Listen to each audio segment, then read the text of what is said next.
All right, and welcome to the show. Today we're going to talk about the coronavirus and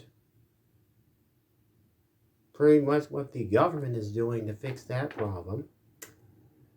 This is information from the Food and Drug Administration on updates on their efforts on the coronavirus. And we also have an update as well on some information on the vaccine mandate. A more aggressive vaccine mandate was just proposed. And they actually are saying right now that this time, almost every employer under with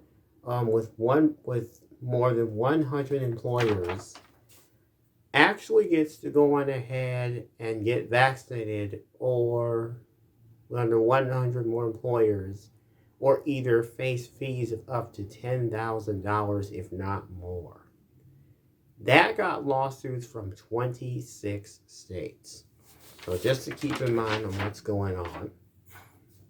So anyway, here is the information on their efforts. This is dated back,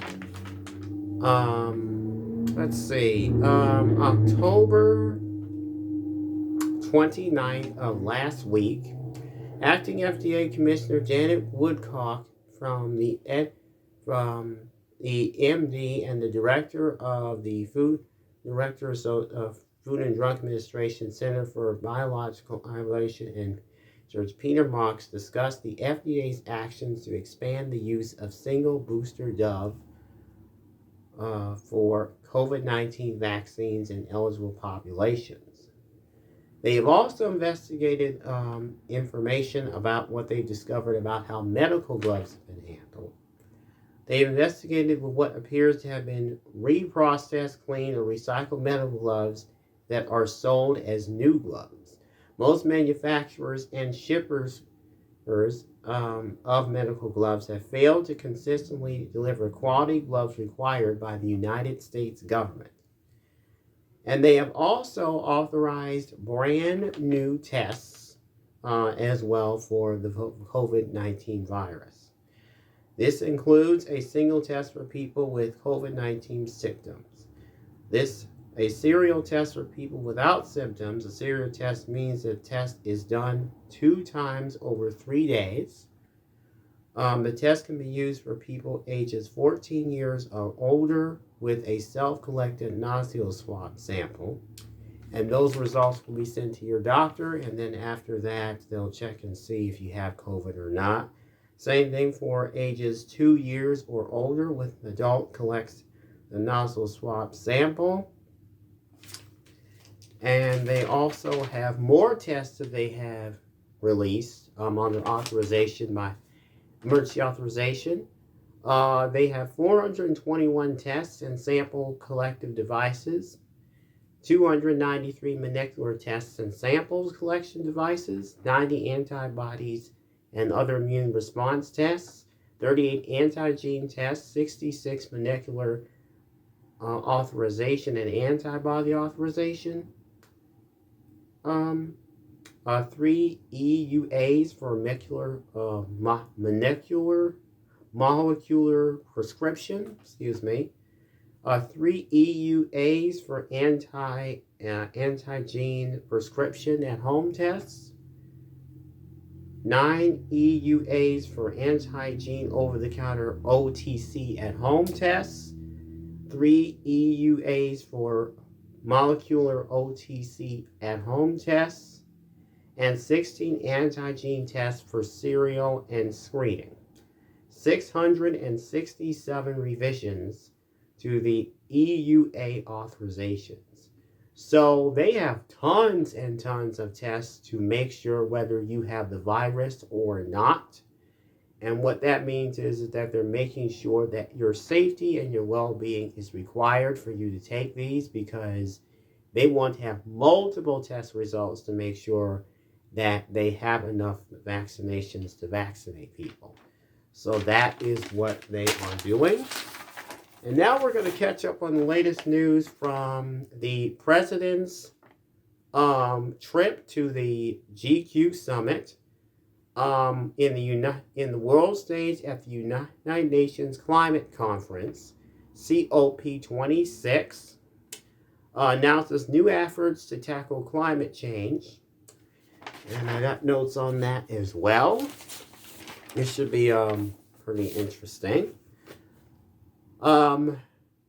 One day in office, President Joe Biden rejoined the Paris Climate Agreement, restoring U.S. relationships on the world stage at the UN Climate Conference. One day in office, President Biden rejoined the Paris Agreement, restoring U.S. leadership on the world stage, reestablishing a position to tackle climate change crisis at home and abroad. President Biden believes that this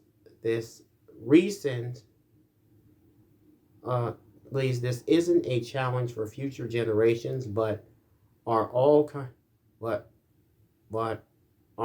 countries must confront the issues today with urgent, bold, and direct action. President Biden is committed to cutting greenhouse gas emissions 50 to 52% below 2005 levels by 2050, reaching a 100% carbon pollution-free power by 2035. So that's cars, trucks, buses, and planes that run on gasoline. Yeah. Submit our 7th UNFCCC National Communication and 3rd and 4th bilateral reports required by the Paris Agreement, which basically means submitting getting paperwork filed for an organization to help make commitments to the climate change efforts. Release the U.S. long-term strategy to meet our 2050 goal, consistent with limiting global warming in less than 100.5 degrees Celsius. What that basically means is that they're lowering the temperature. That basically means we will have warmer winters and cooler springs and basically tornadoes, thunderstorms in a very catastrophic manner throughout the summer, which causes even more catastrophic damage. And going into COP 2016, the president announced the Build Back Better plan, which, by the way, in an update today's news, it was supposed to pass in Congress, I believe, yesterday, but they scrapped the plan's plastic, so they passed the infrastructure bill instead. The House did. It was passed in the Senate earlier a while back, a few months ago, but it stalled in the House, so they finally passed it because they were going to pass the Build Back Better plan bill, which didn't go very well because of Senator Manchin, but we'll see how that goes. In the meantime, I have some information from the Department of Justice. I will read to you their statement, and here it is. This is the headline. International law enforcement operations targeting opioid traffickers on the dark net, resulting in 150 arrests worldwide and the seizure of weapons, drugs, and over $31 million. The opioid pandemic has been going on for the last few years. COVID-19 has obviously made things a lot worse, especially in this situation. There have been obviously news reports about this kind of stuff for a long time, so it's great to know that the government has really picked up on this kind of stuff. So let's see what they've accomplished. International law enforcement operations targeting opioid traffickers on the dark net, resulting in 150 arrests worldwide, the seizure of weapons, drugs, and over $31 million. Today, the Department of Justice, through the Joint Criminal Opioid and Darknet Enforcement Team, joined the Europe to announce the results of the Operations Darknet Hunter, a coordinated international effort on 3 continents to disrupt trafficking on the internet. So basically what that means is that they're selling these drugs through social media, Facebook, Twitter, and Instagram. And what it also means is that when people actually pick this up illegally online, they pay money to do all this, and then they just share it with all their friends and other people. So it's a whole big worldwide internet drug smuggling operation. Following the darknet takedown in January 2021, U.S. international law enforcement agencies identified darknet drug vendors and larger and layers, resulting in a series of complementary but separate law enforcement investigations. Operation Dark Hunter resulted in over $31.6 million in both cash and virtual currencies, approximately 152 kilograms of amphetamines, 21.6 kilograms of cocaine, 26.9 kilograms of opioids. And let me see if I have my next sheet of notes here. See if I can get that. And by the way, this is a cooperation with local, state, and federal law enforcement as far as research that leads to indictments as for charges, as well as what led up to that with arrest warrants. So this was a major operation on a big scale, including in Europe. So they had tons and tons of warrants that they had to issue to arrest all of these criminals for doing this. Let's see what we have here. 200,000 ecstasy, Excedian, hydrocolocone,